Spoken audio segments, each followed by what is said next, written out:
What's going on, show young boys, man? It's your boy GB3 back with another video, man. And in this video, I'm gonna be going over the best ISO build or best 1v1 court build in 2K22. So I'm gonna be throwing y'all off a little bit because y'all probably not gonna be expecting what I'm gonna show y'all. Like in this game, to be good, especially on the ones, it doesn't take much. So I'm gonna go ahead and go over like the best. I'm like just show y'all the best build, bro. And I'm letting you know right now, it's not the two-way slashing playmaker. I'm telling you that right now. So if you're new to the channel, don't forget to drop a like and subscribe, man. We on this grind to 10K. I've been uploading every 2 days, bro. And it'd be much appreciated if you could just share the video, even like the video, bro. But yeah, without further ado, I'm gonna start wasting your time. Let's get into this video, man. Alright, y'all, so getting into the build, bro, I'm telling y'all, this is, in my opinion, the best build in the game for ones, for ISO, whatever you want to do with it. So the first thing you want to do, you want to make it a shooting guard. You don't want to be a small forward, point guard, or anything. You want to make it a shooting guard, and it doesn't matter what hand you choose. I always choose right. And then for the pie chart, so this is the most important thing. So with the build I'm telling y'all about, it's going to be able to shoot, it's going to be able to get contact dunks, and it's also going to be able to play make and still have like a little bit of defense. So the pie chart you're going to choose is, it's going to be the third one. This pie chart, I think it's new to the game. It's mainly blue, but with a little bit of green. So you have a lot of finishing, but you can still shoot a little bit. I'm telling you, this is the best pie chart for the ones court, for ISOing, etc. All right, so you want to go with the third pie chart right there. And then always on guard builds, you always want to choose the first pie chart with all speed, bro. You never want to choose the balanced ones.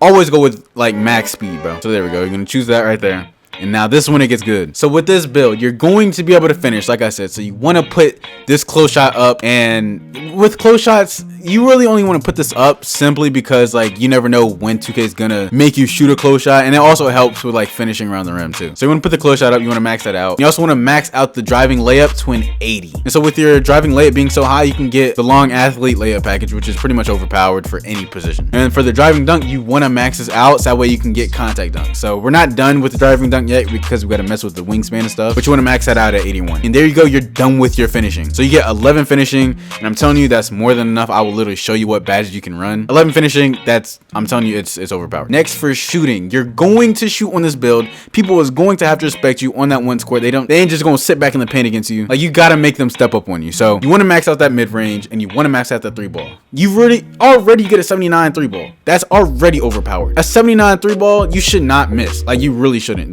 There's no reason. And the next thing you want to do is you want to put this free throw up to an 86. You want to max that out too, and you get exactly 16 shooting, bro. 16 shooting on a build with a 79 3-ball? That's ISOing? Bro, that's literally overpowered. All right, so now with shooting, you're done with that. I'm telling you, that's perfect how it is. We're gonna mess with the wingspan a little bit. It's gonna mess with the shooting, but yeah, now onto finishing, or not finishing, now onto playmaking. So at playmaking, you always want to max out your pass accuracy and your ball handle. That's already 13 playmaking right there. So like I said, this build is going to be able to speed boost, and you're going to be able to like momentum and all that. And you're also going to be able to unlock Trae Young sig. So max that out. And then you also want to put your post control up to a 57 like that. So you get exactly 16 playmaking, just like that. With 16 playmaking, I'm telling you right now, you only need playmaking on gold. You don't need Hall of Fame playmaking badges. Like, I don't even use Hall of Fame playmaking badges on my play shot. I just don't. You don't need it. I'll show y'all what badges you can run for playmaking too once I'm done with the build. So after you're done with playmaking, you're gonna want to have some defense, right? So you want to have your perimeter defense up. You need that. You want to have your lateral quickness up. You need that too.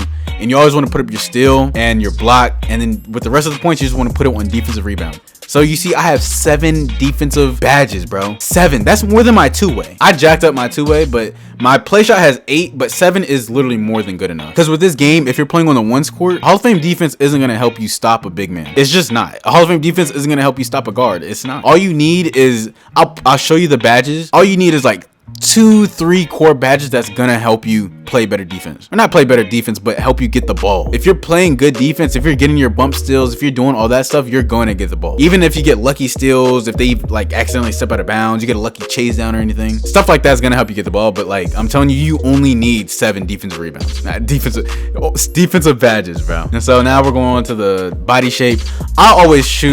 I don't like burly. I always choose built on my players. Some people go with the skinny one. Where is it? What's the skin? It's compact. I don't, or slight. I don't like that. I always go with built. It's not too burly, and it's not too skinny. So I just go with built on all my players. So built, and then right here. So you want to make sure you're on the metric, you're using the metric system and not the like inches and stuff. So with the height, you want to make him 1.95 meters, right? And so you see the standing dunk goes down to a 42, or yeah, it goes down to a 42, and the post control goes down to a 56. So a little, I mean, it's not gonna really matter, but a little glitch you can do is if you max it all the way up, so I put the height up to 2.06, and then I go right back down to 1.95, you see like I only lose I now have a 43 standing dunk and a 56 ball control or post control. It's not that big of a difference, but like I did that on my big man, and now his defensive stats, I have a 99 block, 99 rebound, and 99 defensive rebound because I did that little glitch. So depending on what player you make, you got to do that little height glitch thingy. So I'm gonna do it one more time, and it's just gonna go down 1. So I don't know, I just had to tell y'all about that little height glitch because a lot of people don't know about that, and that only works with the metric system, so make sure you're using that. All right, so next with the weight, you always, for a guard, I'm telling you, always make him the lowest weight. Strength does not matter in this game, it really doesn't. And then for the wingspan, this is the most important part. Normally on an ISO build or like a build for the ones, you want to max out the wingspan or make it a little bit longer. No, on this build you want to make it shorter. And so you see when I made it shorter, my 3-ball went up and my ball control went up. So now look, I'm gonna go through all the stats now. So now I have an 87 close shot. It's more than high enough. It's gonna help with like finishing at the rim and like those little close jumpers and stuff. My driving layup's high enough to the point to where I can get the long athlete layup, so that's perfect. The driving dunk is an 80. So if you think about this build at 99, it goes up plus 4 stats. So I'm actually gonna have an 84 driving dunk, which allows you to get contact dunks. That's why you want to have it at an 80. Stand and dunk don't matter, post up don't matter. And then with the mid range, you see it's an 82, right? And plus 4, because like once it's at 99, it's gonna be an 86 midi. That's dummy high, bro. Even the 3-ball, it's an 80 right now. Plus 4, that's an 84 3. Plus boost, that's an 89 3. Like I'm telling you, this build is amazing. And so since I use the metric system, it's really like the build's really 6'4.5". It's not 6'4", it's like 6'4.5". So you're pretty much 6'5", bro. And with the ball control, it's an 81. So plus 4 at 99, that's gonna be an 85 ball control, bro. You're gonna be able to unlock everything. And if you have the 86, like if you have the +1 ball handling arm sleeve, it's gonna be an 86 and you can like unlock certain stuff. So yeah, that's perfect. And then you see the defense is literally amazing, bro. You're gonna have low 80 perimeter defense, low 80s in the steals. It's literally perfect. Even with the speed at 99 is gonna be a 90 speed, and then plus gem rat, if you do get gem rat, that's a 94 speed. Literally perfect. So yeah, I can't stress enough how good this build is for ones for ISOing.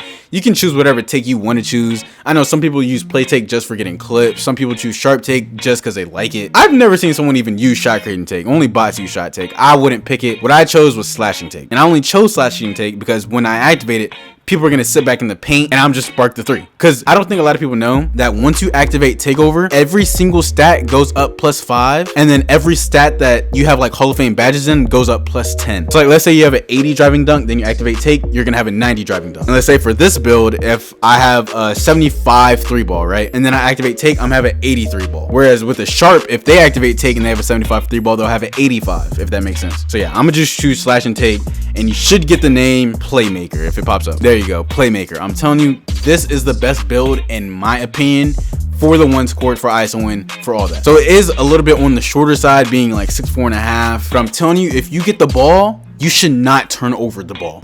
At 99, this build is literally overpowered. It's so offensively dominant that there's no reason that you should like lose a ball unless you get like an early glitch or a full bar or something. But yeah, this is the build that I'ma grind it out, bro. And it's my new ones court build once I max it out. So I'm gonna go ahead and like show y'all what like badges you can run with this, and like what setup you could use. All right, so right here when it says this is its overall, like the stats at 99, that's not the stats at 99. You got to remember it goes up +4, so those aren't the stats. So these are the badges that I would run. So for finishing, all you need is limitless takeoff on silver, so that way you can like, you don't need anything higher than that. You don't need anything higher than silver.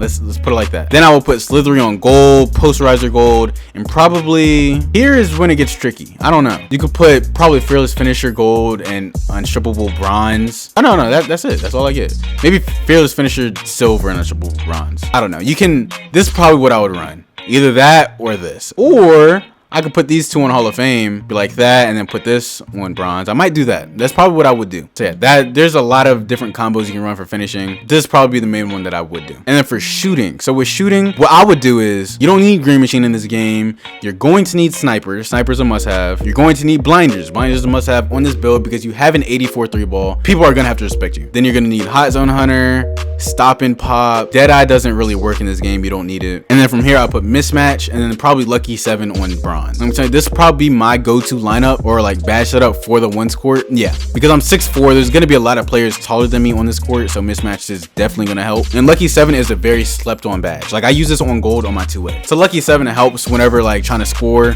or if you score within the first 7 seconds of the shot clock. So yeah, I would run, this is probably exactly what I would run. All right, and then for playmaking is really easy. All you need is quick first step gold, hands for days gold, tight handles gold, quick chain gold, unpluckable silver, and then from here you can put whatever you want. You don't need hyperdrive. I'm telling you, it's not, I don't ever use it. Stop and go don't work. If you're on the ones, I probably put triple threat, juke on silver. Or I know a lot of people have been running space creator and been like doing snatchbacks, and they actually been getting like people to fall on the floor. So it's up to you what you run. For now, I just put on space creator silver. I don't know, it doesn't really matter. So now for defense, I'm gonna let y'all know the best badge setup that like you'll need for the ones court. All right, so you're going to need clamps on silver, nothing higher. You don't need it gold, you don't need it bronze, or you don't need Hall of Fame. Keep it on silver. Next is chase down silver. If you don't know about chase down artist silver, you're under a rock, bro. This is one of the best defensive badges in the game. I run this on silver on my big man. It's overpowered. You literally get Supermans all the time. So chase down silver, clamp silver, and next thing you want to run is gold pickpocket. This is exactly what I would run. Menace doesn't work. Hustler, I don't feel like works on guards like that. Pickpocket, you need this because you're going to try to get a lot of bump steals while on this build because you're a lot smaller. Some people would run, where is it? Ball stripper. I feel like it just doesn't work at all. Pickpocket works for stealing the ball whenever a post score does a drop step on you. Whenever you get bump steals, it pops up. It helps you get the bump steals. In my opinion, it's just like the best badge to get more steals with. So this is exactly what I would run, and this is pretty much what I run on my 2-way already. So yeah, those are the badges that I would use for this build, and I'm telling you, it's the best setup. It's the best setup. That's pretty much it about the build, y'all. All right, y'all, hopefully y'all enjoyed this video. Hopefully you will make this build. Like I said, I already made the build, I just haven't upgraded it fully, and I'm telling you, once I get this build max to 99, you're definitely gonna see me with like making videos on it, bro, because it's overpowered, and I keep playing these builds, and like they're just dummy OD, bro. So like I said, hopefully you liked the video, man. Like I said, it's been your boy GB3, and I'm out, y'all. Peace.